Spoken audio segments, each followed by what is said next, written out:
When it comes to the earthquake in Haiti, the Christmas Day incident, and the scandal surrounding the New York Federal Reserve, one political reaction seems to stand out, and that's Congressman Ron Paul. He joins me today.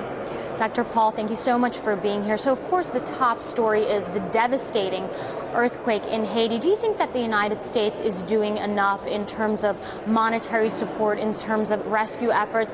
Barack Obama said that he would do anything he could to help the situation. How would you handle it if you were in the White House? Well, under the circumstances, if we're nearby and able to, and there is an emergency, I would say that we could help them out a bit. But the real help will have to come, I think, from the generosity of the American people, and they have in the past been very, very generous on problems and emergencies like this. And generally they can raise not only millions but literally billions of dollars and donate to people like this, and we could and we should. The biggest thing though long term that we could do for Haiti would be to introduce them to sound economic policies so that they wouldn't suffer. I mean, their buildings were built poorly and the people are so poor, and just handing out money is not going to solve that problem. They need to be introduced to the philosophy of free markets and sound money so they can be more prosperous, build better houses. But in the meantime, if we're in the region and nearby and people are suffering, some of our ability, whether it's military or not, could be useful in helping them out, just in a humanitarian sense. That would be a lot better than using the military personnel over in the Middle East lobbing bombs on different countries. So under the circumstances, I would say that would be a better use of the military. Let's talk about another major issue. Ever since the Christmas Day incident, it seems that a lot of attention has been turned to Yemen, and you even have some politicians calling for this country to be the sort of new front on the quote-unquote war on terror, even urging Barack Obama to concentrate efforts over there. Do you agree with this assessment? Not with what they're doing or the assessment. I mean, we're just looking for another war. I mean, we've been lobbing bombs over there, and we have another front. I think it's a disaster. It's a continuation of the foreign policy of George Bush. They've been believing in preventive war, and if we think there are some people here that don't like us, we'll start bombing them. Then we bomb people and kill innocent people, and all we do is make more people angry at us. I think the further we stay away from Yemen, the better off they would be and the better off we would be. Barack Obama did mention that he's not going to send more troops over there, but it seems that the people down there, even this perception or notion that the government of Yemen is somehow cooperating with the government of the United States is really enraging them. Sure, and I don't know whether people will absolutely believe what we tell them. We say, well, we're not going to do it. That doesn't necessarily reassure them that we won't.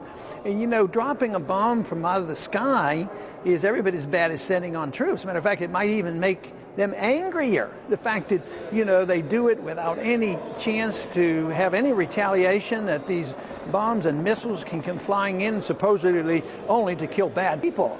But they might be just upset with us because we're already over there and interfering in their government. And the government of Yemen is, propped up by us, and we send them a lot of money, so the people who resent that are angry at their own government and they're angry at us. So I think the position of non-intervention and non-involvement in the internal affairs of other nations would serve us well, and it would serve them well too. You've also raised a question of how $75 billion towards intelligence gathering couldn't have stopped this man, especially when we consider that his own father went to authorities and warned them about him. Well, it proves bureaucracies don't work, and I think the responsibility falling on a $75 billion bureaucracy that has 16 agencies and they're trying to coordinate the information proves it doesn't work. I think all the responsibility should be on the airlines. The airlines should be responsible on who gets on their airplanes, and they should be obligated. Governments should never profile. Governments don't have a right to keep a log of all our fingerprints and label us and profile us and say that we have to check every Muslim that gets on the airplane. That would be wrong. But if you own the airline and you're getting on the plane voluntarily and they have certain rules, they could manage this much better. For instance, there's technology available to us today to carry a certain type of electronic gadget that identifies the person. But it only works if I put my fingerprint on it.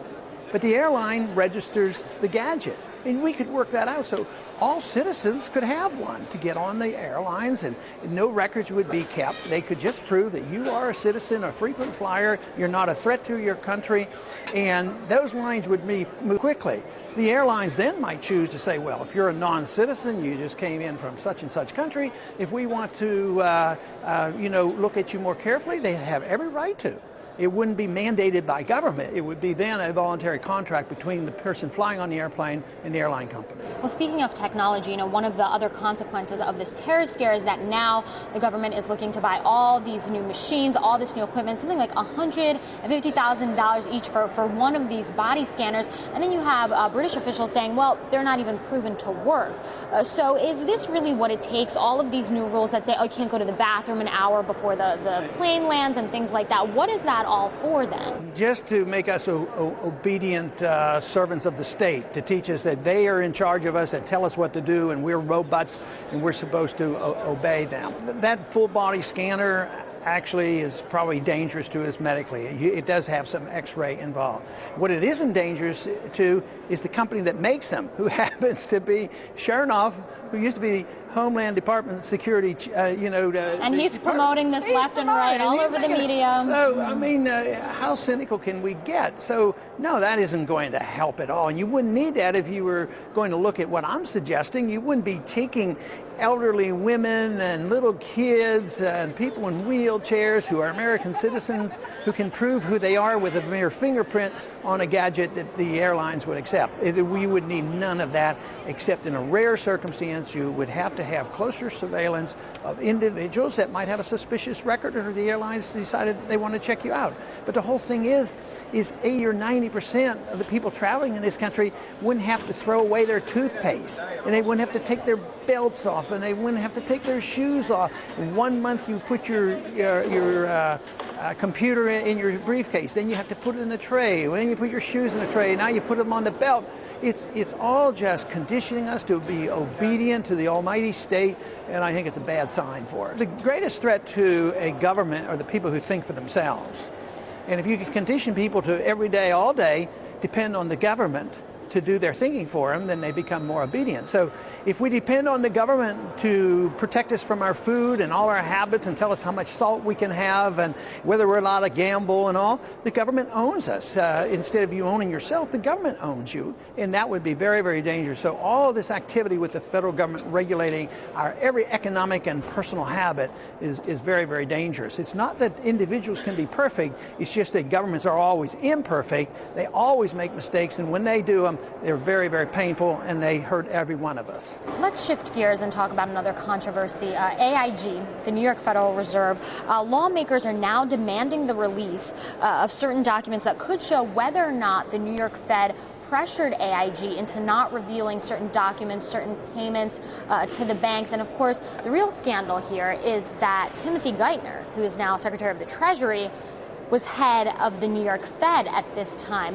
What do you think about all of these allegations? Well, it proves my point. We should have complete auditing of the Fed constantly, and they shouldn't be able to work in secrecy. The whole thing is we have the right to know, and we should know, and I believe it's probably true. They were probably pressured to not reveal it because certain companies got bailed out, other ones didn't, and some got bailed out, dollar for dollar. And I think that's what happened with AIG and Goldman Sachs. Well, it goes into the bigger question of should the Federal Reserve sort of micromanage the economy? Should it be the ones responsible for fixing the financial situation? Because they've reported a record net income. They've reported giving the Treasury this year $46.1 billion. That's a new record. What do you make of all this? Well, it should be micromanaged by the people, by the consumer. In a free market, the consumer is the king, decides everything. Which business succeeds and which ones fail. How much they get paid and how much profits there are and how much labor is paid. That's what the market does. So it's micromanaged by the consumer. But in this country, as in most countries of the world today, it's being micromanaged by the central government and central banks. Ironically, we here in America used to believe in the individual and the consumer micromanaging and taking care of things, but now the shift is away, financially and everything else, toward the east.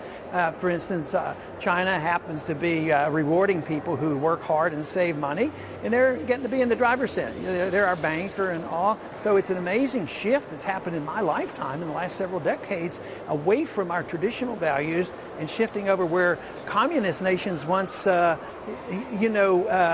to run every single thing are moving in the directions of free market. So, and they will become the wealthier countries of the world. Markets work. Individual freedom works. That's what I argue for. And right now we're sort of losing ours and others are picking up on it.